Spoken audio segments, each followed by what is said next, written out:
So at this time I'd like to introduce Mr. and Mrs. Fred and Dinah Gretsch.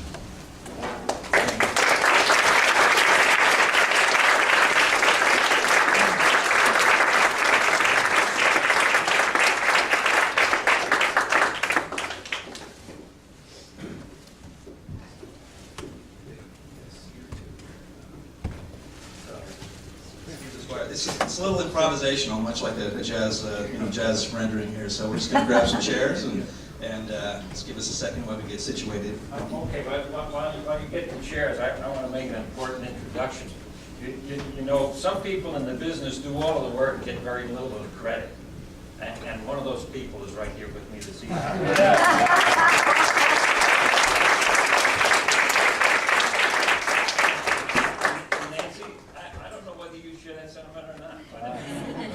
That's the way it works in our house, and I just want you to know that Dinah's joined me in the business in ¡79, and at that point, that was 5 years before we bought the Gretsch business back.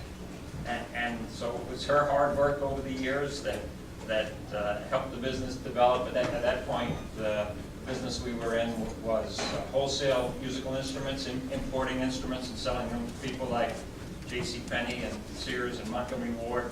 People aren't in business anymore, so it was that business that we were running at the time that it came an opportunity to buy the family business back again. So, in the ensuing years, Dinah's hard work working with artists and working with dealers and working with and toiling in the back room in the business has meant a lot to the business, and I just wanted to give her a little credit this evening. Yeah.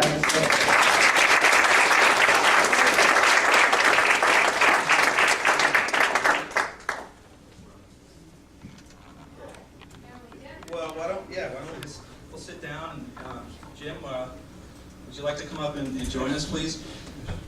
We're just going to have a roundtable discussion, and really this isn't scripted, but we just want to have Fred and Dinah sort of elaborate on their experiences and get into the personal level of Gretsch a little bit.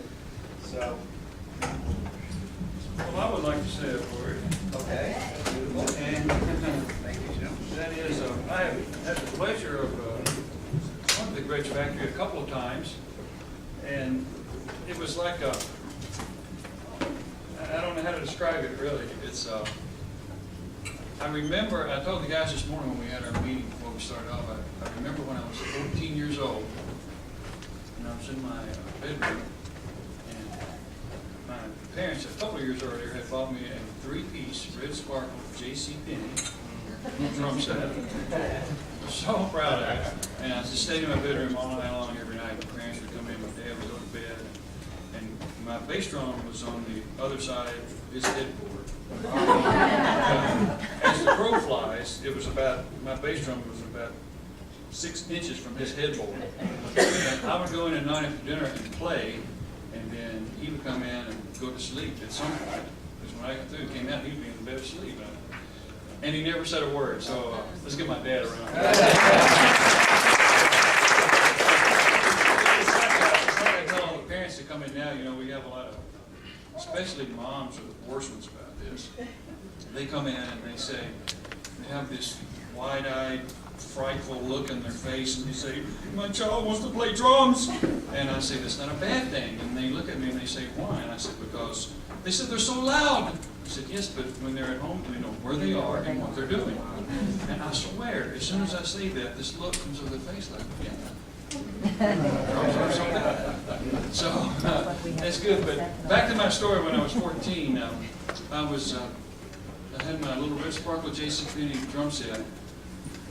But every night I was looking at my Gretsch catalog, and I mean, I really looked at that Gretsch catalog a lot, and some absolutely beautiful drums, and still are to me today. I see that same catalog, and I still have the same love for them. And I thought this morning it's just kind of a weird journey through life and all that, and Fred and Dinah here tonight, so I want to thank you.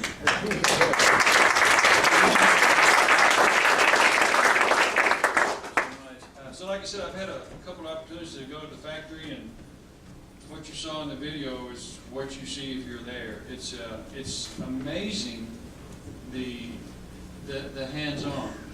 I mean, they really, there's no robot and there's no machine, and I mean, they do every little thing, and I've seen drums from the beginning to the very end, and it's an amazing process. And when you get a Gretsch drum, you kind of got a work of art in itself. So we've got 3 examples over there of all the different eras. I don't know if you saw those or not, John, but again, they all kind of speak for themselves.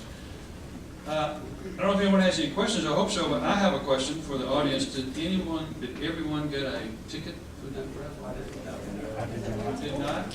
If you did not, I'm going to ask someone to come up and take these from me and maybe Jim there. If you want to have a raffle, and we're going to give away a beautiful Gretsch snare drum. Thank you, Blair. Blair's my basketball player here at Memphis Drum Shop. Blair was not in a good mood this morning. Tell me why. Heartbreak. He was not in a good mood. Hey, how about the band? Let's hear it for the band.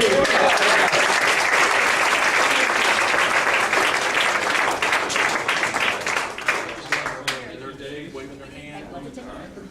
And then Richard, one of my old guitarist bandmates that I miss dearly. Rip it in half and keep one. All right. And but thank you. But does anyone have any questions? Dave, do you have a question for Mr. Gretsch or John or anything about Gretsch drums or Mike? Everyone joining. This is a Gretsch player against the wall over here. This lady here, yes, against the wall. It's a beautiful. Yes, sir. I've always played Gretsch, and don't take offense to this, but I was really disappointed that Gretsch sold out. What's going to be the difference, that y'all like the parent company? I'm going to let Fred answer that question. Well, I hope you can hear me. Yes, sir. The 8 years ago, we partnered with the Command Company, and I just want to make sure, give you a chance to get your ticket there, because you may that may be the lucky number. We partnered with the Command Company in a strategic alliance. We didn't sell them the Gretsch business, and in those ensuing years, we worked with them doing what we do well, which was to continue to run the custom shop, making the original recipe Gretsch drums, and Command, as a very strong international company, did what they do well. That they hired a top-notch marketing manager and developed other Gretsch products that are in popular price points. And it was always fun over the years at the trade shows to run into Jim and have Jim tell me he sure liked the popular price drums that were being offered today. So I understand where you're coming from. There's always people talk about selling this, that, and the other thing.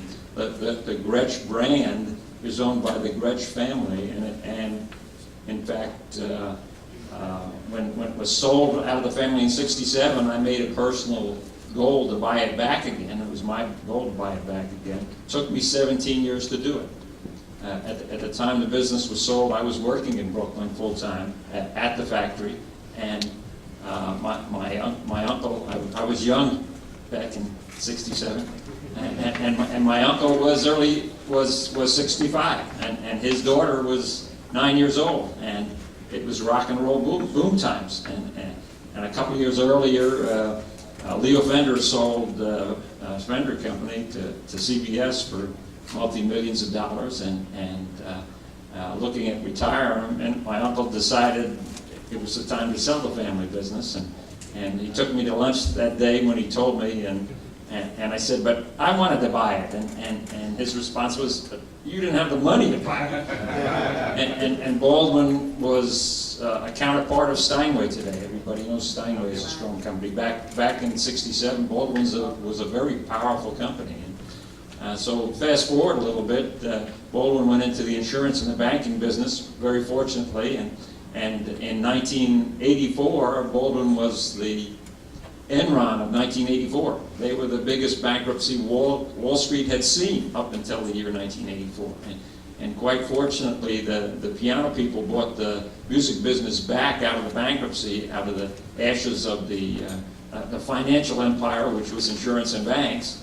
It's not unlike today. It's a little bit, makes me smile to think about it, but that gave us the chance to buy the Gretsch business back from the Baldwin people, and took 17 years, and here we are 24 years later. And kind of a couple interesting connections here in Tennessee this evening. We have a son born 40 years ago in June in East Tennessee, in Kingsport, and little known Gretsch fact. And 24 years ago, when we bought the Gretsch business back, the office was in Gallatin, Tennessee, and we immediately moved it to our location, which was in Richland, South Carolina. So, Dinah